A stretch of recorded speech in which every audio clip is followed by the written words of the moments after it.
Bharatiya Janata party के राष्ट्रीय अध्यक्ष और राज्यसभा सांसद नितिन नवीन से बीजेपी के प्रदेश अध्यक्ष और विधायक हेमंत खंडेलवाल ने मुलाकात की।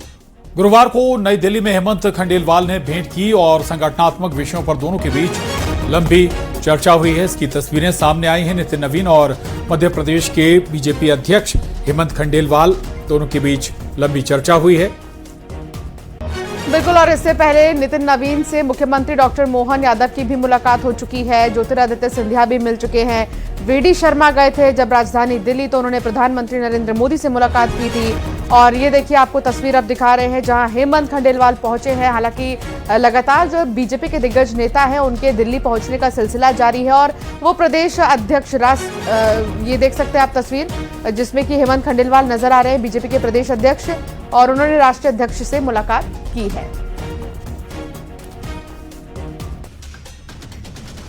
लोकसभा और राज्यसभा की कार्यवाही आज अनिश्चितकाल के लिए स्थगित हो गई है।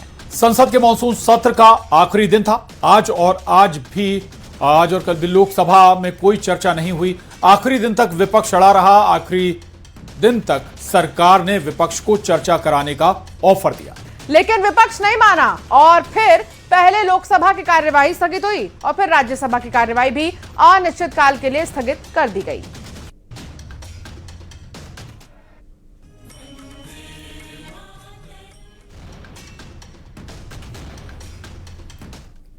और मानसून में चर्चा से ज्यादा हंगामा होने पर संसदीय कार्य मंत्री किरेन रिजिजू ने विपक्ष पर हमला बोला। कहा, चर्चा से भागकर विपक्ष ने बहाना बनाया। रिजिजू ने बताया कि सत्र में सिर्फ 12 बिल पास हुए हैं और उनमें सिर्फ एक बिल पर चर्चा हुई। बाकी के 11 बिल बिना चर्चा के पास हो गए। इस पूरे सत्र में लोकसभा में सिर्फ और सिर्फ 19% ही काम हुए हैं और बाकी का समय हंगामे की भेंट चढ़ गया।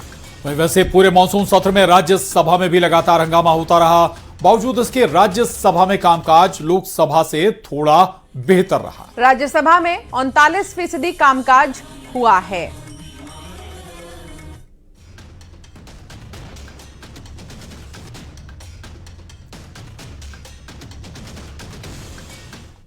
मेरे जिंदगी में जो पार्लियामेंट्री एक्सपीरियंस जो मैंने देखा है, ये पहली बार है जहां ऑपोजिशन डिस्कशन से भाग रहे थे।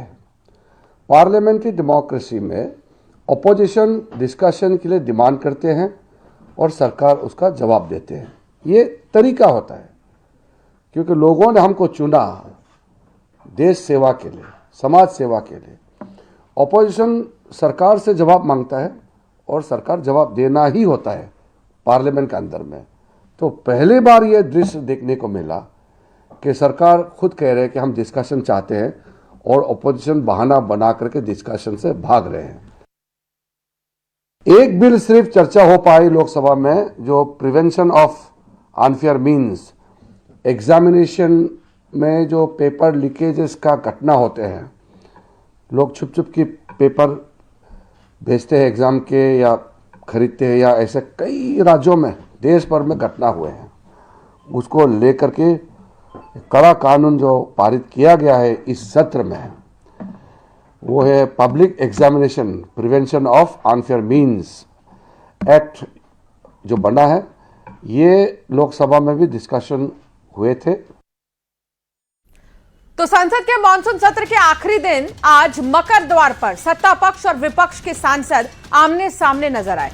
एनडीए सांसदों ने झारखंड में प्रश्न पत्र लीक और छात्रों पर लाठीचार्ज के मुद्दे को लेकर प्रदर्शन किया, जबकि इंडिया ब्लॉक के सांसद केंद्रीय गृह मंत्री अमित शाह से संसद में आकर जवाब देने की मांग को लेकर विरोध करते रहे। दोनों ही पक्षों के प्रदर्शन के चलते मकर द्वार पर कुछ देर के लिए सियासी टकराव का माहौल बना रहा और यह हंगामेदार रहा है। नारेबाजी भी यहां पर हो रही थी। ऐसे वक्त हुई जब पूरे मानसून सत्र में सरकार और विपक्ष के बीच कई मुद्दों पर लगातार गतिरोध बना रहा।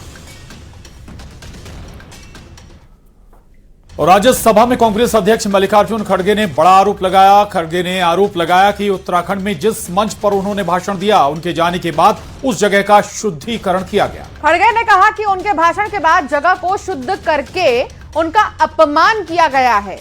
हालांकि उन्होंने ये भी कहा कि वे अपने एससी होने को मुद्दा नहीं बनाते, लेकिन इस तरह की घटना को नजरअंदाज भी नहीं किया जा सकता। खड़गे के आरोपों पर अब बीजेपी की तरफ से भी प्रतिक्रिया आई है। बीजेपी ने यह साफ कहा कि पार्टी कभी भी ऐसे कृत्य का समर्थन नहीं करती।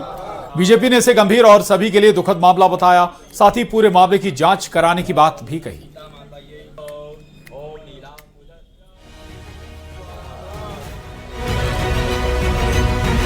उत्तराखंड के हल्द्वानी में 8 अगस्त को कांग्रेस के राष्ट्रीय अध्यक्ष मल्लिकार्जुन खड़गे ने एक बड़ी रैली को संबोधित किया था, लेकिन इसके 2 दिन बाद ही एक हिंदूवादी संगठन ने उस पूरे मंच का गंगाजल छिड़ककर और हवन कर शुद्धिकरण कर दिया।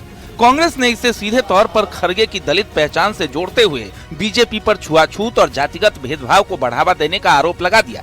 मॉनसून सत्र के आखिरी दिन खुद मल्लिकार्जुन खड़गे ने इस अपमान का मुद्दा राज्यसभा में पुरजोर तरीके से उठाया। बड़े दुख के साथ कहना पड़ता है, मैं हल्द्वानी में पब्लिक स्पीच में रामलीला मैदान में रामलीला स्टेज पे भाषण किया और लाखों लोग वहां पर थे। उस वक्त मैंने किसी समाज का, किसी धर्म का नाम नहीं लिया, सिर्फ मैं लोगों के समस्याओं को वहां पर बताया। लेकिन मेरे स्पीच होने के बाद कल वो लोग, बीजेपी के लोग सब मिलके हवन करके उस स्टेज का शुद्धिकरण करने का काम किए। हल्द्वानी के उस मंच पर खड़गे के साथ कुमारी शैलजा, यशपाल आर्य समेत उत्तराखंड के बड़े दलित नेता भी थे। ऐसे में कांग्रेस ने गंगाजल छिड़कने को छुआछूत से जोड़ दिया। मामला संसद तक पहुंचा तो खड़गे के आरोपों पर जेपी नड्डा ने जवाब दिया। माननीय खड़गे जी ने कहा है, ये सच में बहुत ही दुखदाई विषय है और ये दुखदाई सिर्फ कांग्रेस पार्टी के लिए नहीं, ये दुखदाई हम सब के लिए है।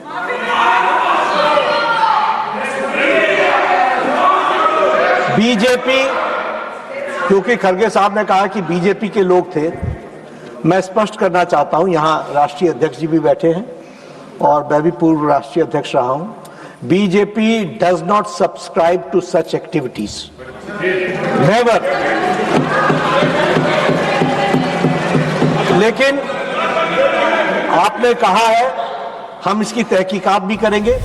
हालांकि शुद्धिकरण करने वाले संगठन का कहना है कि उन्होंने रामलीला मैदान में हुई राजनीतिक नारेबाजी के विरोध में ऐसा किया था, लेकिन उत्तराखंड के आगामी चुनाव से पहले इस संवेदनशील मुद्दे ने सूबे से लेकर देश की संसद तक जातिगत और सियासी पारे को 7वें आसमान पर पहुंचा दिया है।